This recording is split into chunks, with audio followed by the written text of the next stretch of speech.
বাংলায় কোনো দাদাগিরি চলছে না, চলবে না, আপনার মানুষের শান্তি ভঙ্গকারী মানুষদের বিরুদ্ধে আমাদের আন্দোলন চলছে, চলবে। যাত্রাকে যারা শান্ত করার চেষ্টা করছে তাদের বিরুদ্ধে আমাদের আন্দোলন চলছে, চলবে। Shyam steel flexi strong TMT बार, ये स्ट्रॉन्ग के साथ फ्लेक्सिबल भी है। आपदा मुसीबत कोई भी आए, ये घर को अटूट बनाए। जब TMT फ्लेक्सी स्ट्रॉन्ग तो घर रहे हमेशा के लिए स्ट्रॉन्ग। গতকাল রাত্রেবেলা উনি মুদিখানা বাজার করতে গিয়েছিলেন, আজকে স্কুল আছে বলে ছেলে টিফিন আনতে গিয়েছিলেন। সেই সময় ওরা সন্ধ্যে থেকে বিজেপি আশ্রিত গুন্ডারা ওখানেই বাজারটাতেই আড্ডা মারে এবং সন্ধ্যে থেকে এরকম লাঠি সোটা নিয়ে ওরা দাঁড়িয়েছিল, উত্তপ্ত করে বাজার করে রেখেছিল। সেই সময় ও যায়, তো ওই সময় ওরা সবাই মিলে চড়া হয়ে ওকে আক্রমণ করে। তো ছিল মানে লাঠি সোটাই মেনলি ছিল, রড ছিল, এগুলোকে নিয়ে আক্রমণ করেছিল। যাই না, ওরা বিজেপি, আমরা তৃণমূল, বিভিন্ন সময় আমি দেখেছি যে একটা খাতটাকে এতদিন ধরে শান্ত করে রেখেছি। ওরা প্রতিনিয়ত এরকম একটা উত্তপ্ত করার চেষ্টা করে। তো কালকে ওরা প্রতিনিয়ত থাকে, কালকে গিয়েছিল, সুযোগ পেয়েছে, দাঁড়িয়েছিল, মেরেছে, মেনলি আক্রমণের জায়গা থেকে আমাকে ইয়ে করার জন্য এটা করছে।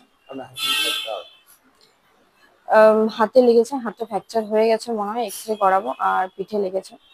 ঠিক আছে, পরবর্তী পদক্ষেপ কি হবে? আপনি কি ঊর্ধ্বতন কর্তৃপক্ষ মানে নেতৃত্বকে জানিয়েছেন?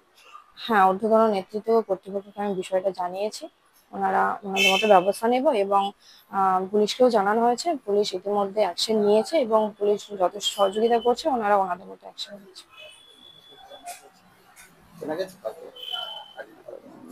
অনেকজন তো ছিল ওই জায়গাটাতে একসাথে, তো ওনারা দেখছে। হ্যাঁ, তারা সবাই বুঝে। ये स्टाइल का मामला है, रूपा फ्रंटलाइन।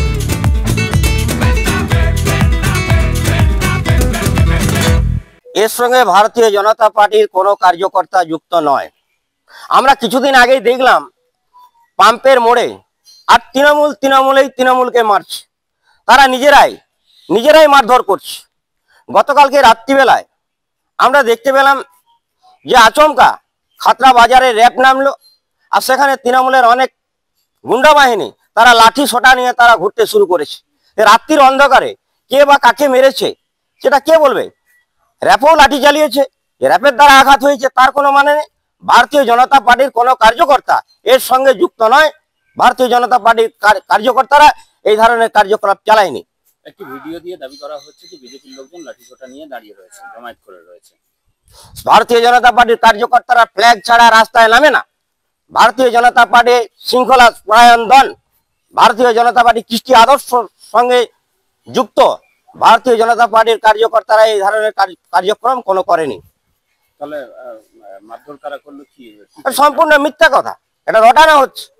আর সেই কারণে ভারতীয় জনতা পার্টির কার্যকর্তাদের বিরুদ্ধে মিথ্যা ভাবে অভিযোগ করা হয়েছে এবং পুলিশ তাদেরকে গ্রেপ্তার করে আজকে কোর্টে নিয়ে এসছে। দীপক কুমার দাস।